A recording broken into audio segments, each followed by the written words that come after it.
ଆସିଯାଉଛୁ ଆଜି ତାରା ତାରିଣୀ ମନ୍ଦିର ମାଙ୍କ ପୀଠକୁ। ବହୁତ ସୁନ୍ଦର ଜାଗା ଆଉ ମାଙ୍କର ଏଠି ବହୁତ ସାରା ଲାଇନ ଲାଗିଛି। ଦେଖନ୍ତୁ କେତେ ସୁନ୍ଦର ଲାଗିଛି। ବହୁତ ଭଲ ଲାଗୁଛି ଜାଗାକୁ ଆସି।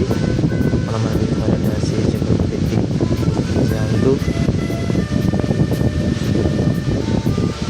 ବହୁତ ସୁନ୍ଦର ଜାଗା।